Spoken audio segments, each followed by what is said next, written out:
What's up, Transformers fans? Mondo here, back with another Moonbase 84 transmission. And before we get into today's video, if you could hit that like button, subscribe if you're new, and all that jazz, I'd really appreciate it.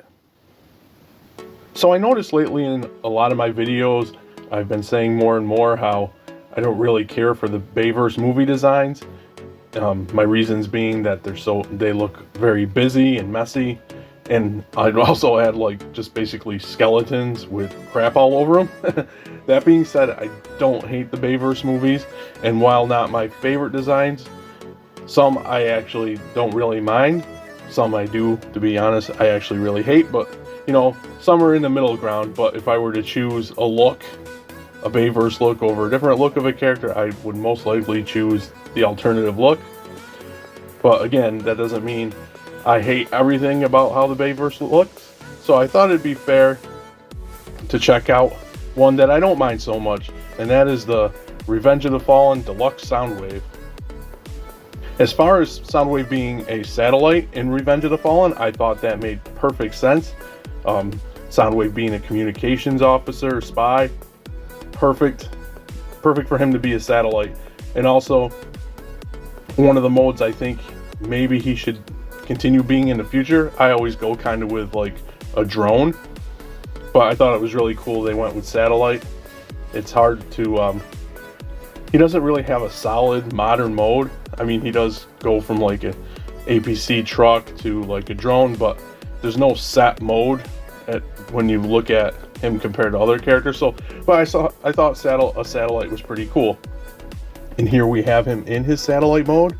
And the one thing is, while I do like this figure, his modes are kind of wonky. They don't really tab in super tight.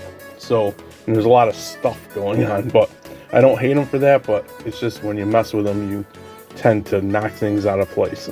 But here he is in the satellite mode. He has that menacing head like in the movie. I can just picture all of his like tentacles coming out into the military satellite. We get some nice sculpt detail work all throughout. Some hits of silver playing off the gray. I do like the translucent blue. Oops, sorry, breaking things apart. But here he is just floating. Yeah, he does look pretty cool. The darkish grayish black offsets the lighter gray. And then here's the side, but see, you can see where he looks a little messy. But I mean, he was a Cybertronian satellite, not an Earth satellite. I do like that. That becomes his robot chest, but the colors there, we'll talk about more about that in robot mode, but that really pops, the purple and stuff and the gold trim. So that is pretty cool. He has the satellite mode, but he also has like a spaceship mode. So we will transform him into that next. So here we have Soundwave in spaceship mode, which is funny because all it is taking the satellite mode, turning these panels back like that, basically rotating from sideways and back, and flipping these things down.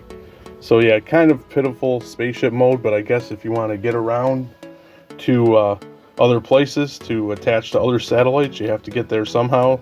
So spaceship mode, pretty pitiful in a way, but either one, to switch from either mode, it depends on what you prefer. It's either a lackluster satellite mode or a lackluster spaceship mode. To me, because he was in the movie as a satellite, I think it was him more as a satellite with the lackluster spaceship mode. I mean, if this was his only mode, I think it'd look cool for a Cybertronian spaceship. So there's that, I guess. It's just pretty funny. The transformation is pretty much, well, it is. Flip these panels and rotate them and put them here and flip these down. But so I'm not going to go over the details of that because it's the same details. Of course, you see more of the silver here on these panels, but that's about it. So we will go ahead and check out his robot mode. Oh, before we do though, he does have a launching gimmick, which I'm not going to do because I don't want to lose it. And if I remember correctly, this is supposed to be him firing Ravage to Earth to get the Allspark shard.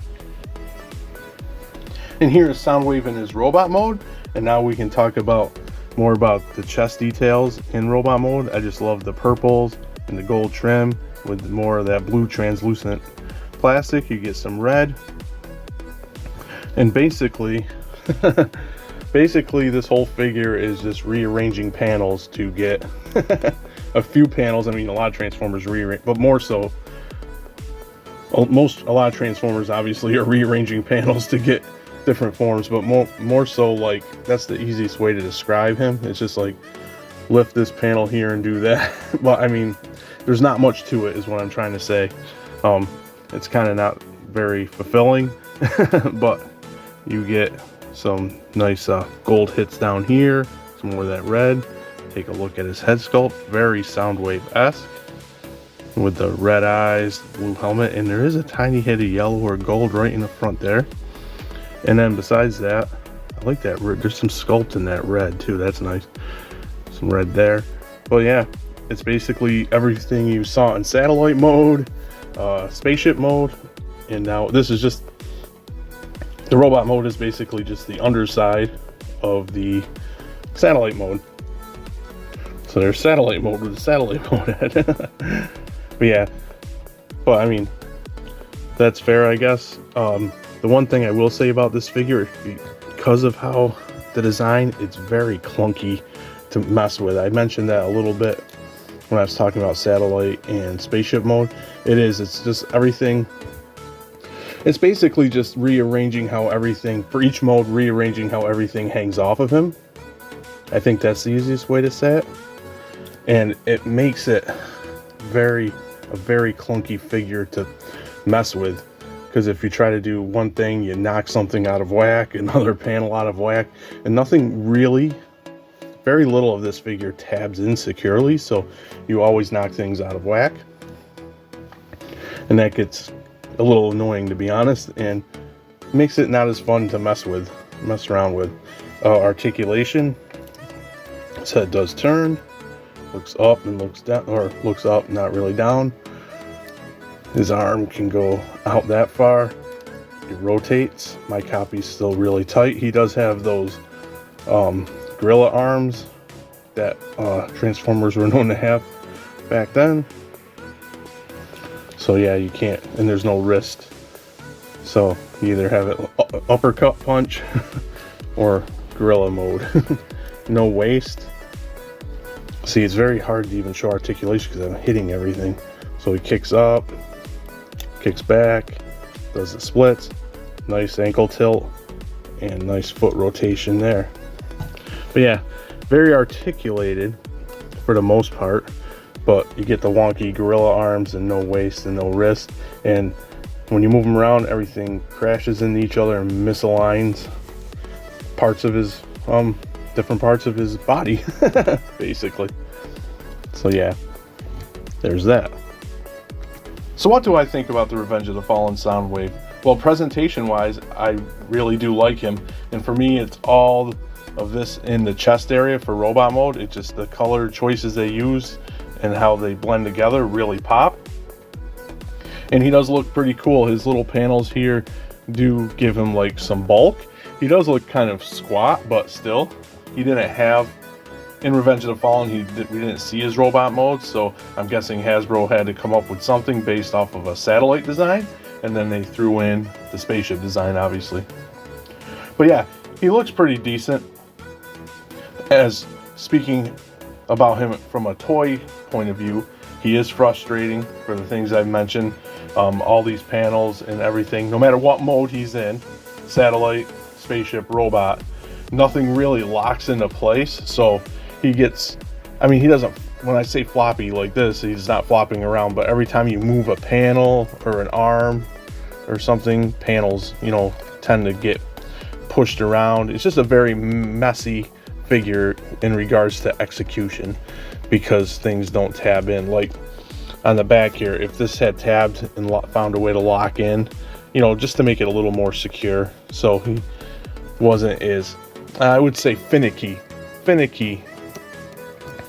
more than like that, even if you're trying finicky, fiddly is the word I'm actually looking for. He's very fiddly, and that does take the fun out of messing with him. I do enjoy his other mode, his satellite mode especially. And the spaceship mode is a tacked on mode, as we pretty much discussed.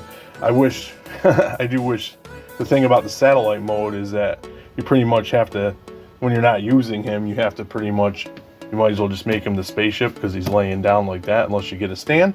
With that being said, not bad for its time, and if you're a Soundwave collector like me, he's not a bad piece to have from, you know, back in the day. Now it's kind of weird thinking, what was a Revenge of the Fallen 2010, something like that, to say back in the day, but you know, having an older figure of a character to collect, he's not bad for a representation of that.